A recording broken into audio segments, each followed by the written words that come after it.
Hello, boys and girls.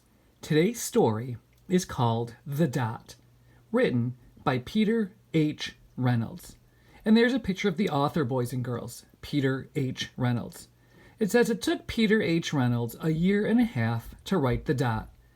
He named his character Vashti, after a young girl he met at a coffee shop. Mr. Reynolds wrote Ish as a follow-up book to Dot. The Dot. And this is one of my favorite stories, boys and girls. It really shows a little girl who uses her imagination, learns to use her imagination. This is a realistic fiction story. It's a story that could happen in real life. As you read, look for characters who act as real people do and events that could really happen. I also want you to think about comparing and contrasting how two things are alike or different. Specifically, I want you to think about the main character, Vashti.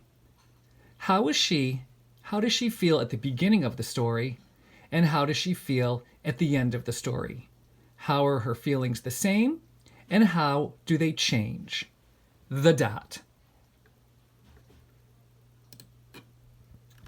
Art class was over, but Vashti sat glued to her chair. Her paper was empty. And boys and girls, it says that Vashti was glued to her chair. What do you think that means? Was she really glued? Did someone put glue on her chair? What does it mean if she says that she was glued to her chair? I think it means that she wasn't moving. She stayed right there as if she was really glued to her chair. Anyway, we'll continue. Vashti's teacher leaned over the blank paper. "Ah, a polar bear in a snowstorm," she said. "Very funny," said Vashti. "I just can't draw." So you think about Vashti. How is she feeling right now?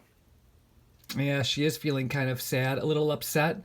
She doesn't think that she is a good drawer, a good artist. So she didn't draw anything. I like the joke that her teacher made, though.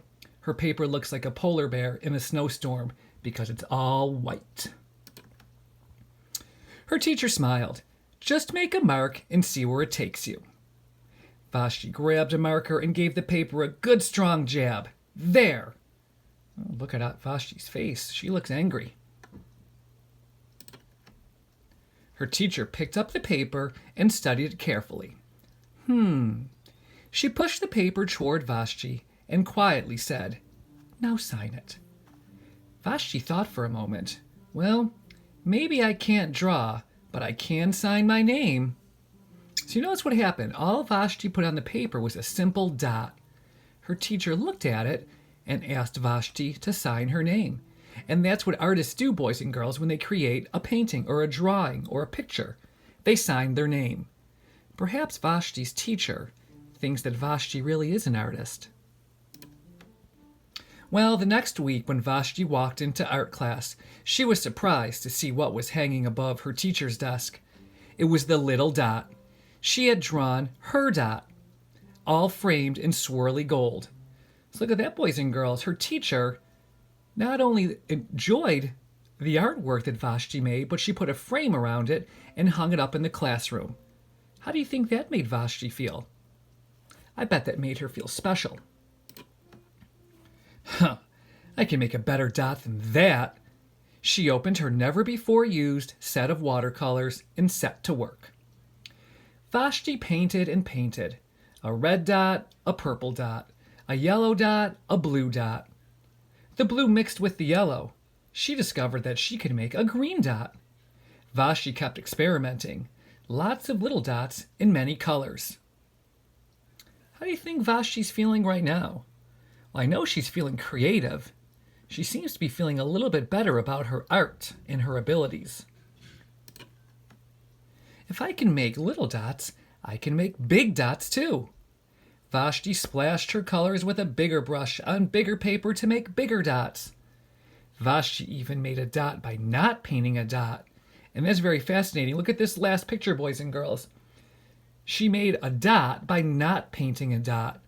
You see what she did? She painted all around the outside of the paper and left the inside blank.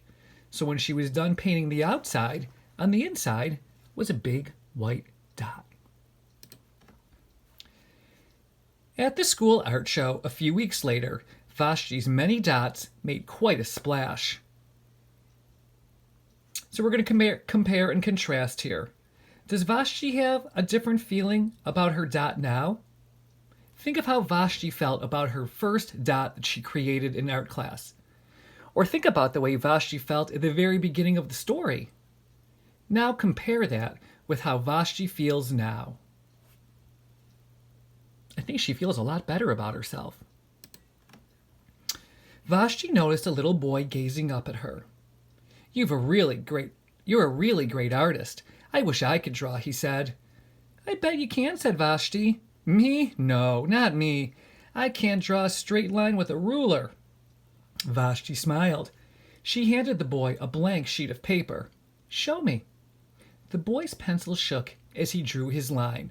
I love this part in the story because it reminds me of the beginning of the story when Vashti said that she couldn't draw and her teacher encouraged her to try. And now this little boy tells Vashti that he can't draw, but she encourages the little boy to try. Vashti stared at the boy's squiggle, and then she said, sign it. Which, if you think back, boys and girls, was exactly what her teacher told her to do to the very first dot that she made. So think back, boys and girls, compare and contrast. How did Vashti feel about her artwork and about drawing at the beginning of the story? How did she feel at the end? Well, I know at the beginning, she was frustrated, she was discouraged, she didn't even want to try, she didn't know what to draw, she thought that she couldn't do it. But with a little help from her teacher, a little encouragement, she did try, and she created some artwork that was all her own. So I think at the end of the story, Vashti felt proud of herself, she felt creative, I think she felt happy. And that's it, boys and girls. We will see you again next week.